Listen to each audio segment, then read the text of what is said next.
Bible student. మన చేతిలో ఉన్న బైబిల్ ఎంతో శక్తివంతమైనది. ఇప్పటికీ జీవము కలిగి ఉన్న మాటలు బైబిల్ మాటలు. ఎందుకంటే ఇవి దేవుని మాటలు. 66 పుస్తకాలు గల ఈ పరిశుద్ధ గ్రంథం ఎలా వచ్చిందో తెలుసుకుందాం. బైబిల్ గ్రంథం క్రీస్తు పూర్వం 1450 నుండి క్రీస్తు శకం 98 వరకు కొనసాగింది. అనగా సుమారు 1600 సంవత్సరాల పాటు బైబిల్ గ్రంథ రచన కొనసాగింది. బైబిల్ గ్రంథ రచన ఆసియా, ఆఫ్రికా మరియు యూరప్ అనే 3 ఖండాలలో రాయడం జరిగింది. ఇవి చారిత్రాత్మక సంబంధించిన ఆధారాలతో రుజువు చేయబడింది. నేటికి అనేక ఆధారాలు మన మధ్య సజీవ సాక్ష్యంగా ఉన్నాయి. బైబిల్ గ్రంథం ప్రపంచ పురాతన నాగరికత అయిన వరల్డ్ యాన్సియంట్ సివిలైజేషన్లైన మెసొపొటేమియా మరియు నైలు నది నాగరికతను వివరిస్తుంది మరియు ఈ నాగరికతలోని జరిగిన సంఘటనలను వివరిస్తుంది. బైబిల్ గ్రంథం 3 ప్రాచీన భాషలలో వ్రాయబడింది.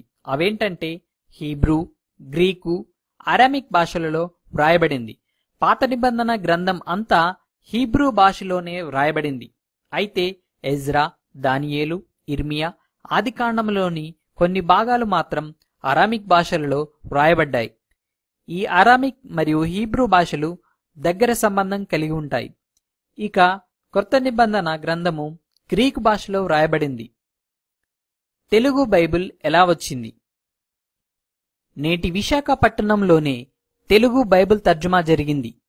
18వ శతాబ్దంలో బెంజమిన్ గర్ల్స్ అనే మిషనరీ బైబిల్లోని భాగాలను తెలుగు భాషలోనికి తర్జుమా చేసి ఆ పత్రులను జర్మనీ దేశంలోని హాలే నగరానికి ముద్రణ కోసం పంపించాడు.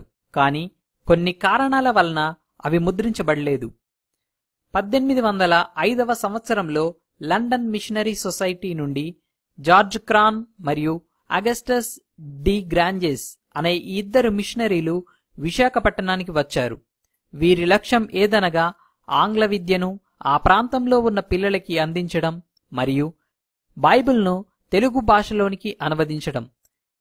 బైబిల్ను తెలుగు భాషలోనికి అనువదించడం కోసం ఈ 2 మిషనరీలు 2 సంవత్సరాలలో తెలుగు భాషలను నేర్చుకున్నారు.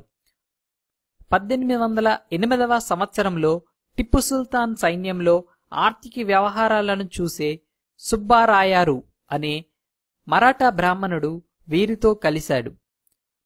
సుబ్బారాయారు అనే ఈ మరాఠా బ్రాహ్మణుడు తమిళనాడులోని తరంగంబడి అనే ప్రాంతంలో ఉండేవారు.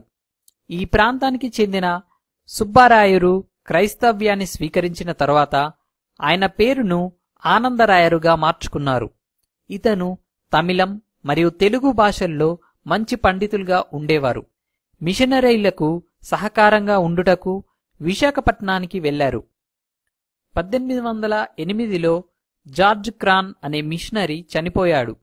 ఆ అనతి కాలంలోనే 2 సంవత్సరాల తర్వాత 1810లో అగస్టస్ డి గ్రాంజెస్ అనే మిషనరీ కూడా చనిపోయారు.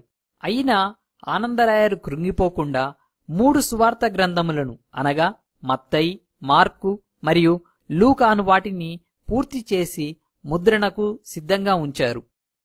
ఈ తర్జుమా చేసిన పత్రులను బెంగాల్లో సిరుపూర్లోని విలియం కేరీ గారి వద్దకు తీసుకువెళ్లారు. 1812లో క్రొత్త నిబంధన భాగాన్ని ముద్రించారు. తర్వాత ఆనందరాయరు మిషనరీగా ఉన్న ఎడ్వర్డ్ ప్రిచెట్ తో కలిసి 1818లో పూర్తి గ్రంథాన్ని అనువదించి ముద్రించారు. మద్రాసులో దీని ముద్రణ జరిగింది. తెలుగులో మొదటగా ముద్రించబడిన బైబిల్ గ్రంథాలు నేడు కేవలం 3 మాత్రమే కలవు. 1 బ్రిటిష్ లైబ్రరీ లండన్లో కలదు. మిగతా 2 తెలుగు బైబిల్ గ్రంథాలు యునైటెడ్ థియాలజికల్ కళాశాల బెంగళూరు నందు కలవు. 1947 వరకు BFBS British and Paris Bible Society Telugu అనువాదములను కొనసాగించింది.